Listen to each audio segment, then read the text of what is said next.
अगला चरण। नमो अरिहंताणं नमो सीताणं नमो आयिरियाणं नमो उवजायाणं नमो लोये सवसागुणम् मोक्षमार्गस्य नेतारं भेतारं कर्म बुभ्रताम् ज्ञातारं विश्वतत्त्वानां वन्दे तद्गुणलब्धये।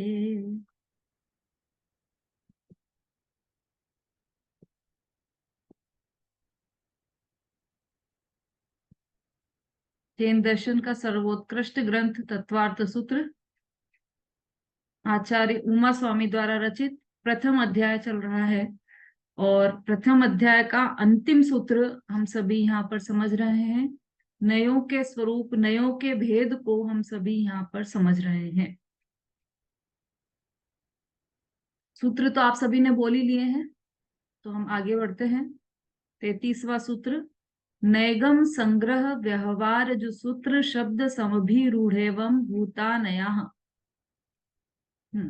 आज कौन बोलकर बताएगा? अनीता जी बोलिए।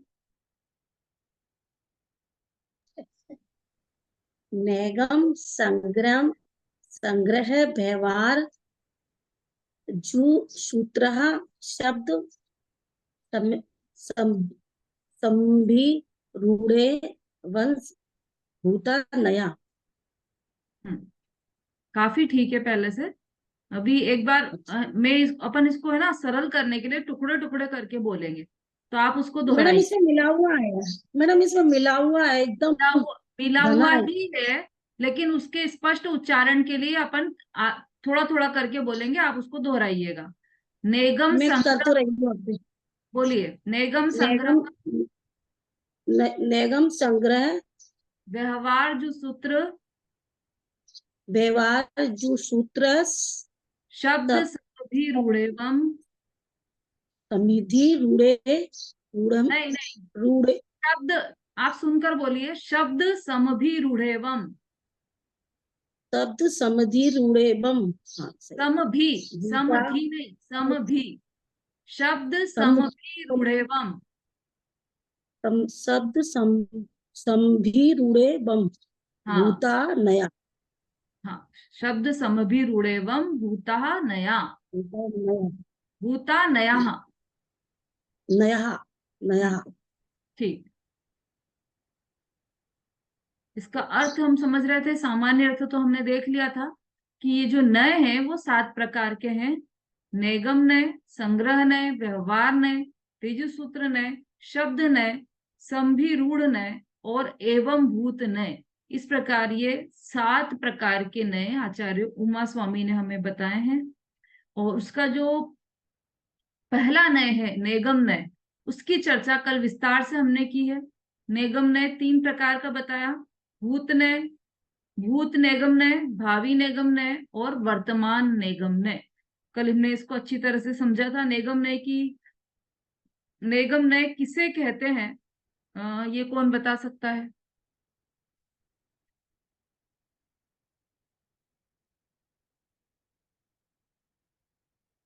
विशु जी।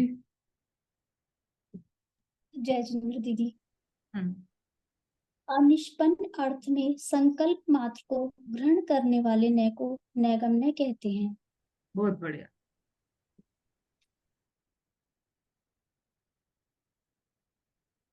हाँ, कल यही परिभाषा लिखवाई थी अपन ने, है ना?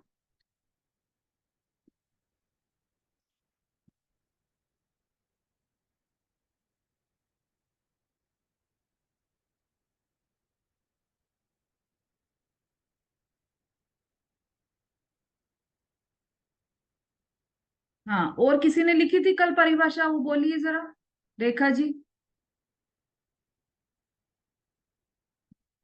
जय दीदी। हम्म अनिष्पन्न कार्य को संकल्प मात्र को ग्रहण करने वाला नय निगम नय है।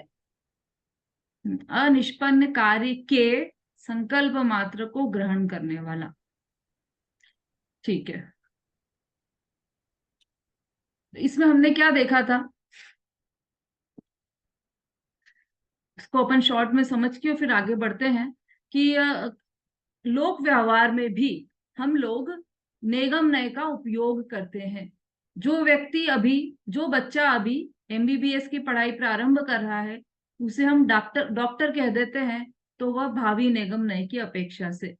जिसने एलएलबी में एडमिशन लिया है, उसे हम वकील साहब कहते हैं, तो वह भी भावी निगम नय से, है ना। और भूत निगम नय से क्या उदाहरण दिए थे, जैसे महावीर भगवान को तीर्थंकर महावीर कहना, यह भूत निगम नय का उदाहरण है, क्योंकि अभी वर्तमान में तो वह सिद्ध दशा में, तो वर्तमान में तो वह तीर्थंकर है नहीं, इसलिए फिर भी उनको तीर्थंकर कह देना यह भूत निगम नय है। और ऐसा कहना कि आज महावीर का जन्म हुआ है या आज महावीर को निर्वाण हुआ है, यह कह देना भी भूत निगम नय का उदाहरण है।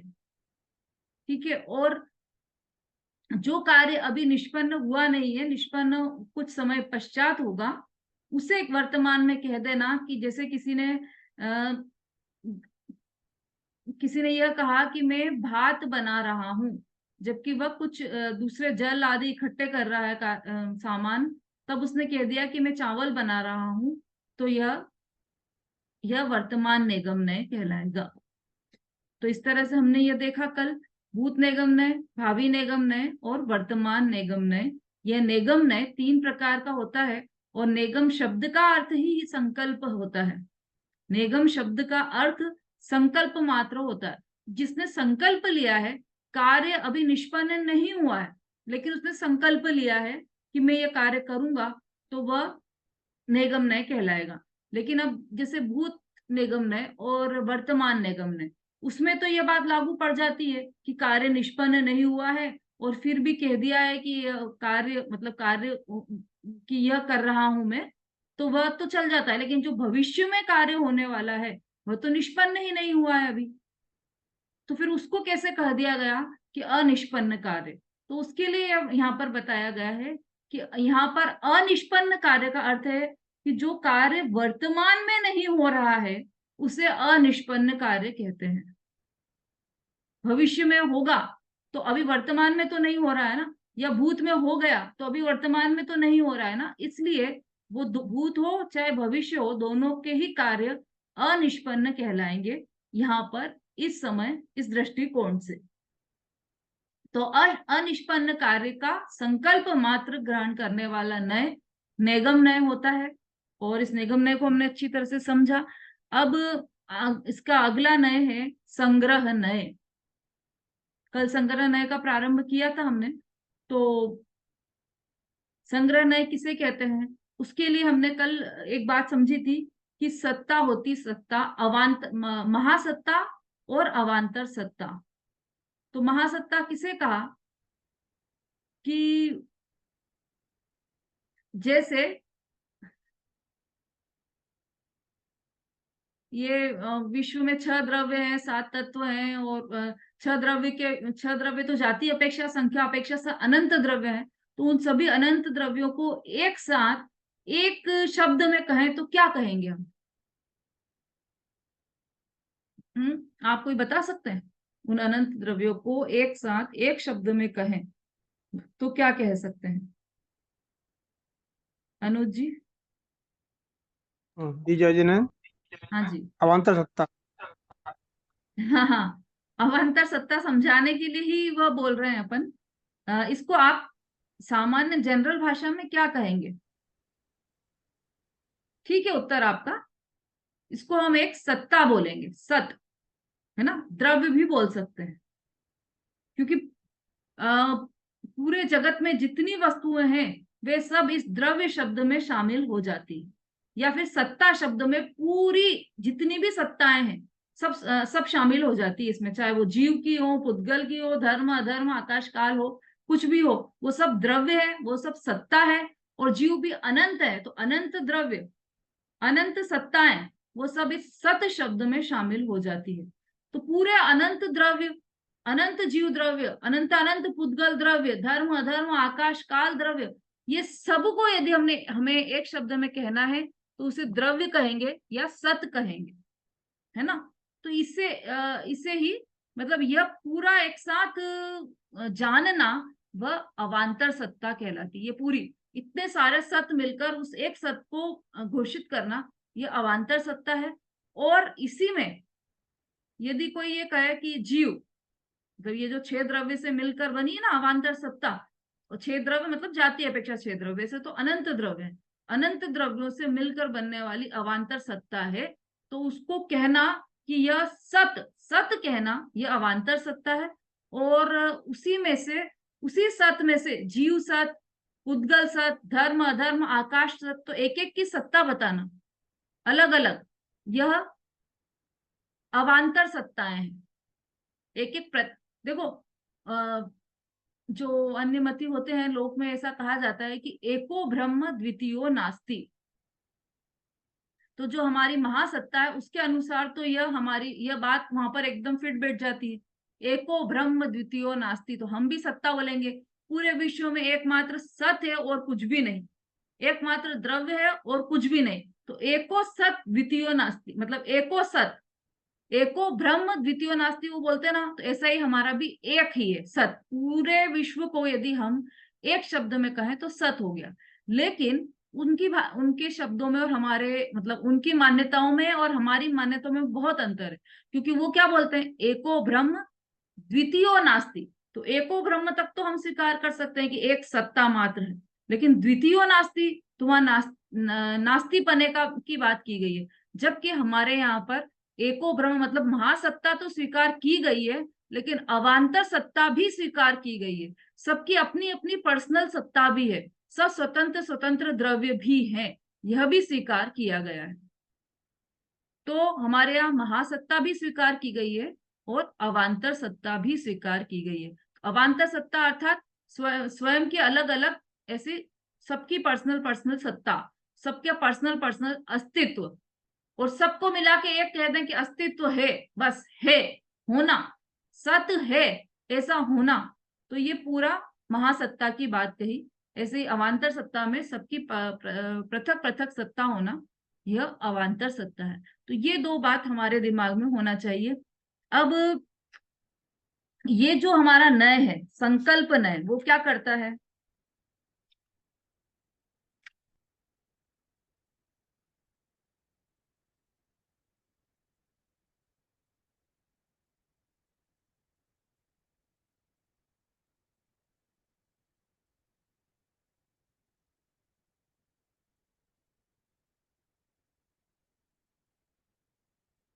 हाँ, इसके भी 2 भेद है, वो भी अपन समझते हैं।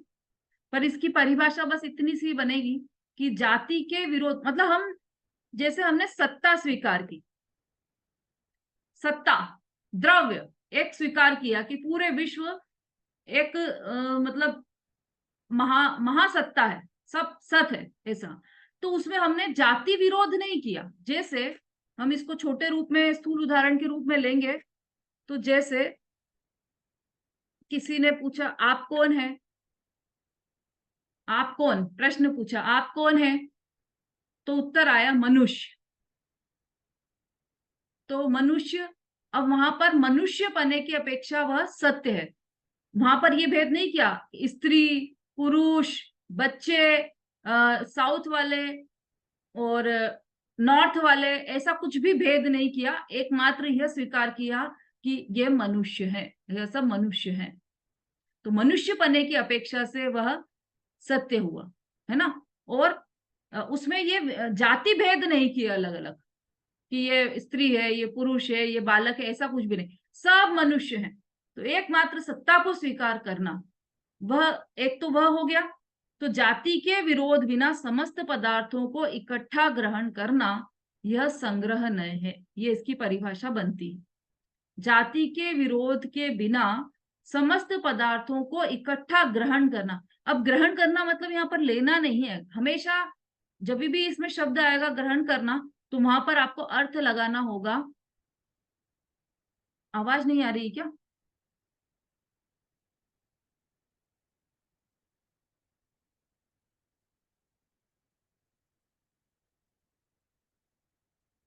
मैसेज आ रहा है, आवाज नहीं आ रही है? हाँ दीदी, अब आ गई। अभी 2-3 मिनट आवाज नहीं आई। अच्छा, सभी को नहीं आई थी क्या? पता नहीं दीदी, मेरे को नहीं आई। अच्छा अच्छा अच्छा, सब तो गर्दन हिला रहे हैं, सबको आ गई है मतलब। हाँ, आपके यहाँ कुछ नेट का प्रॉब्लम हो सकता है। हाँ, हम चर्चा कर रहे थे जाति के विरोध बिना, मतलब हम इसकी परिभाषा यदि बनाएं तो जाति के विरोध बिना समस्त पदार्थों को इकट्ठा ग्रहण करना, यह संग्रह नय है। अभी मनुष्य बोला तो उसमें जाति का विरोध नहीं है कि ये स्त्री है, ये पुरुष है, ये बालक है, ऐसा कुछ विरोध नहीं है ना। तो वो बिना विरोध के, जाति के विरोध के बिना पूरा इकट्ठा ग्रहण कर लिया, किसमें? मनुष्य में, है ना। ऐसे ही समझ लो पुरुष, तो ये आप कौन है कि पुरुष। अब उसमें भी जाति का विरोध नहीं किया कि ये नॉर्थ वाले पुरुष है, ये साउथ वाले पुरुष है, या लंबे पुरुष है, ये छोटे पुरुष है, ऐसा कुछ भी जाति का विरोध नहीं किया। एकमात्र सामान्य रूप से पुरुष ऐसा शब्द ग्रहण करना, यह संग्रह नय है। ठीक है, अब इसके दो भेद हैं। दीदी दीदी जय जिन, कल हाँ। आपने संग्रहणय की दूसरी परिभाषा लिखाई थी, संग्रहणय की परिभाषा लिखाई थी आपने। बोलिए, क्या लिखी जो थी? समस्त वस्तुओं को तथा समस्त पर्यायों को संग्रह करके जानता या देखता है, वह संग्रहणय है। हाँ ठीक है, वो भी एक ही बात है, उसको और सरल करके छोटे शब्दों में आज ये बता दिया गया। समस्त वस्तु, अपन ने क्या लिखा? समस्त पदार्थ, मतलब समस्त वस्तुएं या समस्त पर्याय, सभी आ गए ना। समस्त पदार्थ में वस्तु और पर्याय सभी आ गए। इसको सरल करके ये लिख दिया अपन ने कि जाति के विरोध बिना समस्त पदार्थों को इकट्ठा ग्रहण करना, वह संग्रह न है। इसको अगर अपन दूसरे शब्दों में बोले और सरल आज की भाषा में बोले तो कलेक्टिव, मतलब इकट्ठा, संग्रह। संग्रह करना अपन को ये शब्द सब आता है ना सबको, कलेक्ट करना, कलेक्शन, संग्रह करना, इकट्ठा करना, वो इसका अर्थ है। तो संग्रह किसका किया यहाँ पर कि जो इतनी सारी वस्तुएं थी उन सबको एक शब्द में बोला कि ये मनुष्य है। तो ये कलेक्टिव मतलब संग्रह किया है ना। समझ में आ रहा है सबको? आ रहा है। हाँ, कलेक्टिव नय मतलब अनेक वस्तुओं को एक शब्द में बोल देना, एक करके बोल देना। अब इन अनेक वस्तुओं को ऐसा बोल सकते हैं क्या कि बहुत बड़ी सभा हो और वहां पर कोई पूछे कि आप कौन, तो स्त्री, स्त्री उसने बोला, तो ये कलेक्टिव नहीं हुआ क्योंकि उस सभा में तो पुरुष भी है ना। तो सबका इकट्ठा करके बोलना है तो मनुष्य बोलना पड़ेगा या श्रोता बोलना पड़ेगा कि हम इस सभा के श्रोता हैं, इस सभा के दर्शक हैं। तो वो जो इसने बोला आप कौन, कि हम दर्शक, तो दर्शक यहाँ पर हो गया संग्रह नय। उसने किस अपेक्षा से बोला? कि संग्रह नय की अपेक्षा से बोला कि हम दर्शक हैं। ठीक है, तो जाति के विरोध बिना समस्त पदार्थों को इकट्ठा ग्रहण करना, वह संग्रह नय है।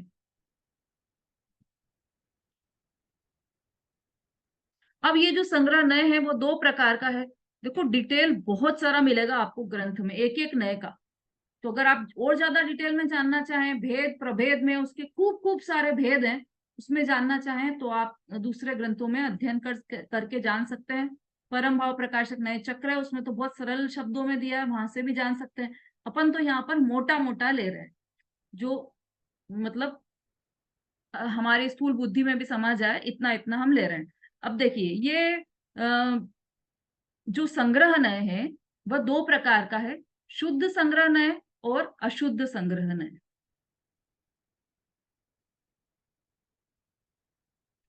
संग्रह नय दो प्रकार का है, शुद्ध संग्रह नय और अशुद्ध संग्रह नय।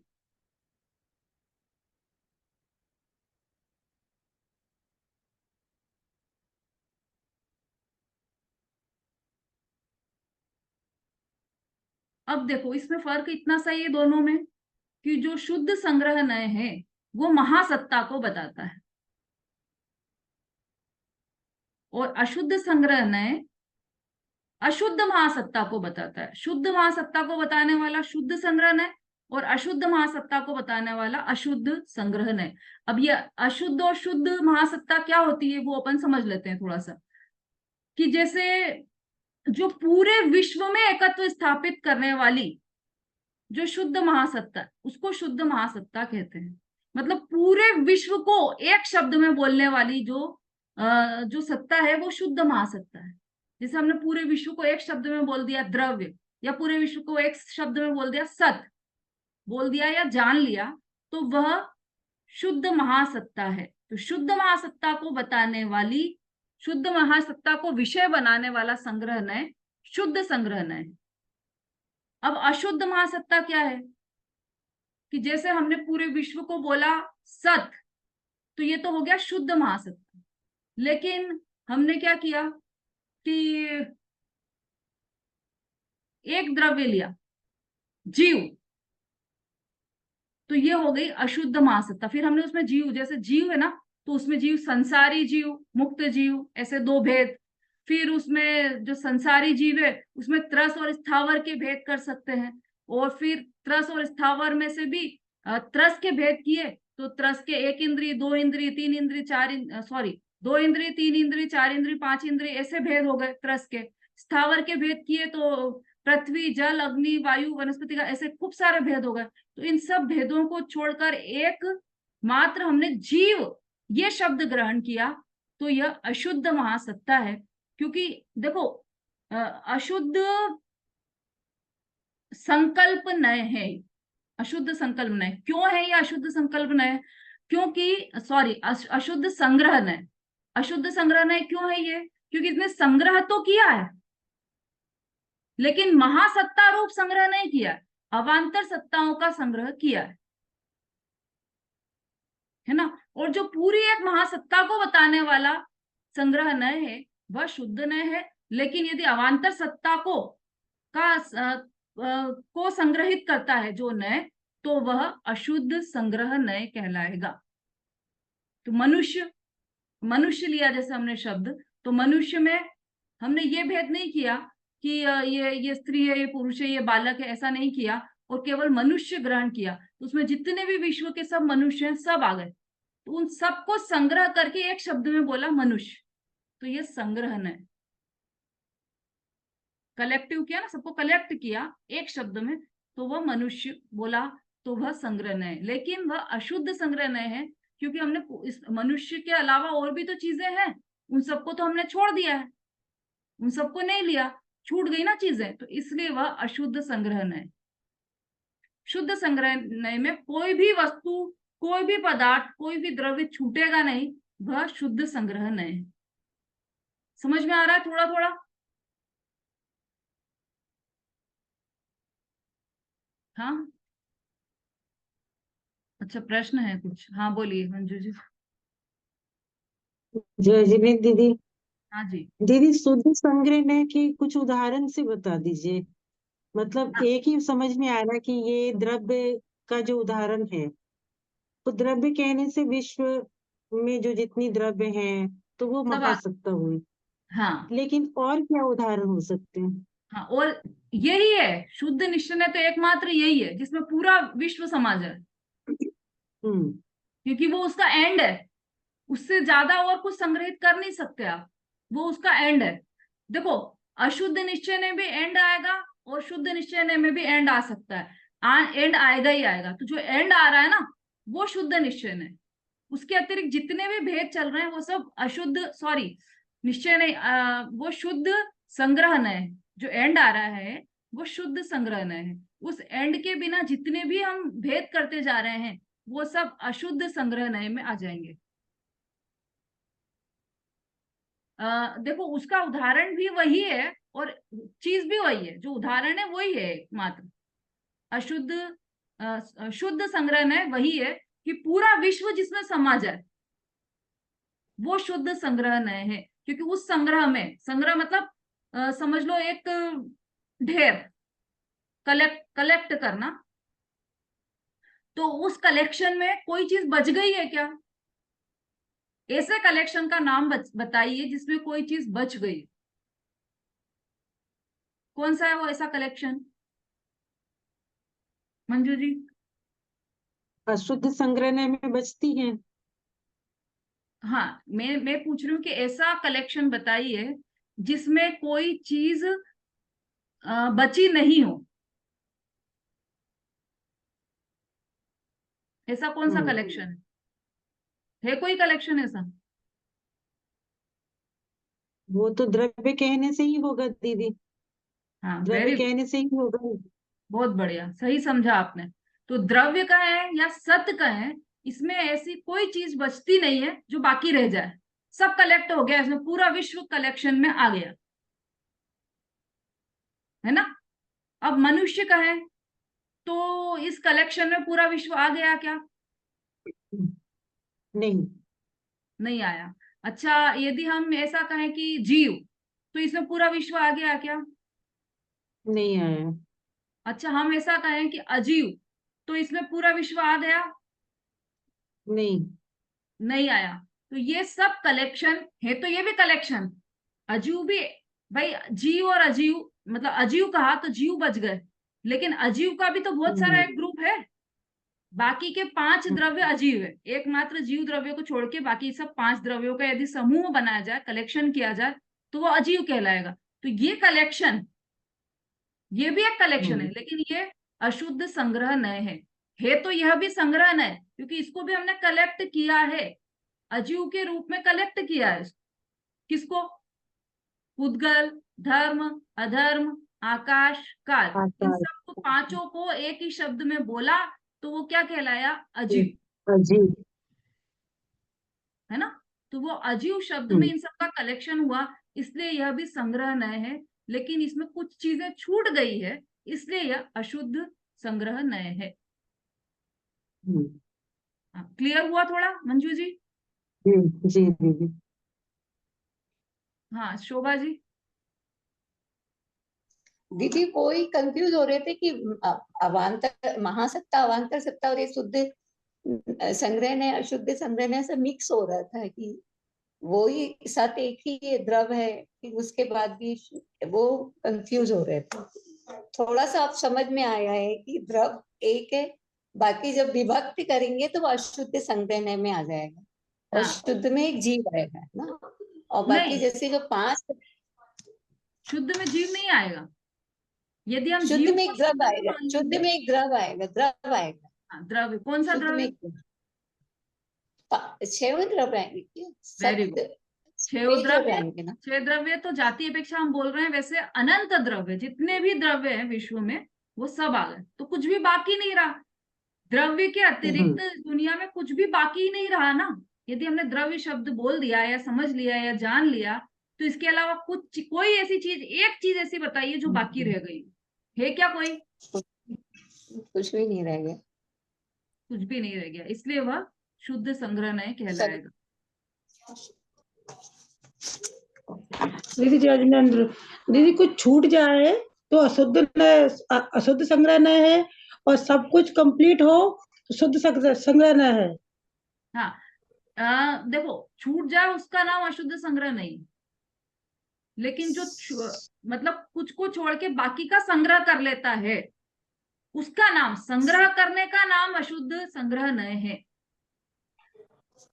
छूट जाए उसका नाम अशुद्ध है, और जो संग्रह किया उसका नाम संग्रह नय है।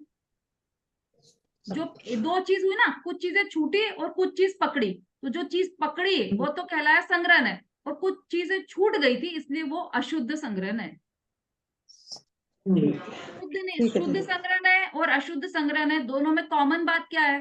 कि दोनों ही संग्रह नय, दोनों ही चीजें कलेक्ट कर रहे हैं, पर उन दोनों में अंतर क्या है? कि वह उसके इसमें कुछ चीजें छूट रही है अशुद्ध में, और शुद्ध में तो कोई भी चीज छूट नहीं रही, बस इतना सा अंतर। कंप्लीट है ना? हाँ, इसलिए उसको महासत्ता कहा गया। मतलब महासत्ता को ग्रहण करने वाला जो नय है, संग्रह नय, वह शुद्ध संग्रह नय है। कठिन पड़ रहा है क्या थोड़ा? हाँ दीदी, समझ में आ रहा है सबको? नमिता जी? हाँ दीदी आ रहा है। हाँ, संध्या जी, अनीता जी, अभिलाषा जी, अर्चना जी, शीला जी।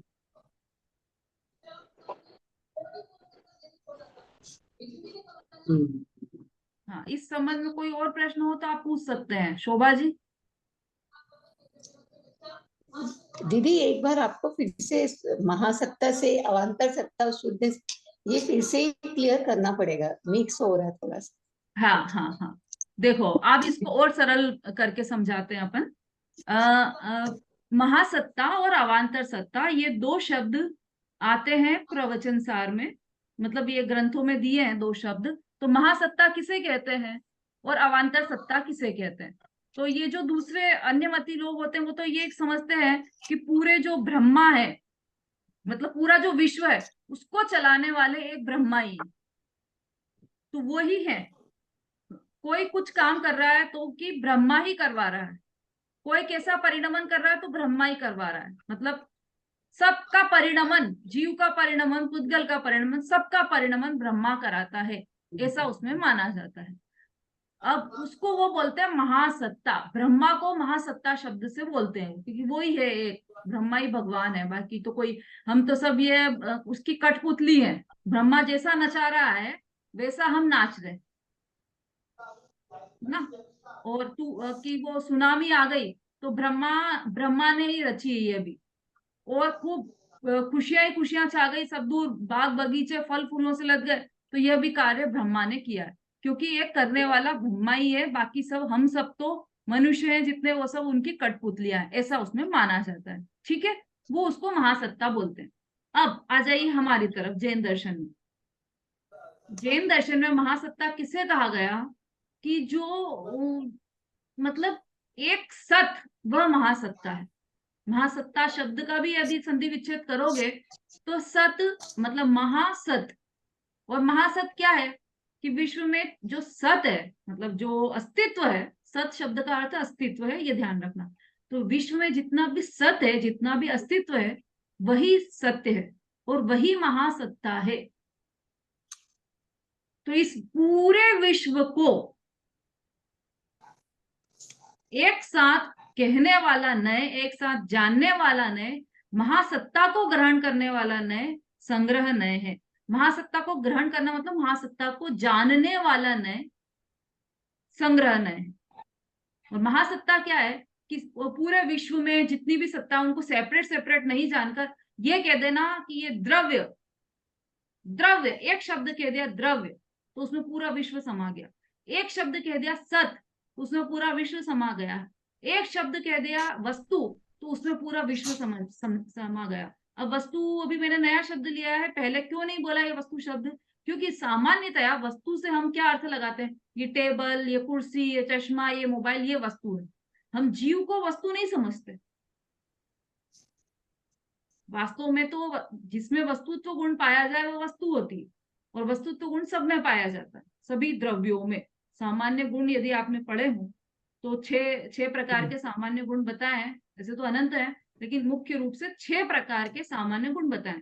अस्तित्व, वस्तुत्व, द्रव्यत्व, प्रमेयत्व, प्रदेशत्व और अगुरु लघुत्व, ये 6 सामान्य गुण बताए। तो ये सामान्य गुण किसको कहते हैं कि जो सभी द्रव्यों में पाए जाए। तो अस्तित्व भी सभी द्रव्यों में पाया जाता है।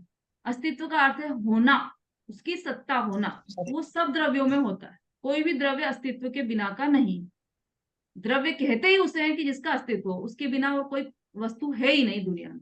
ऐसे ही द्रव्यत्व गुण के कारण वस्तु को द्रव्य कहा जाता है, वस्तुत्व गुण के कारण द्रव्य को वस्तु कहा जाता है ना। तो प्रत्येक द्रव्य में वस्तुत्व गुण है, इस कारण उसे वस्तु कहा जाता है। थोड़ा ज्यादा डिटेल हो गया आपको सरल करने के चक्कर में,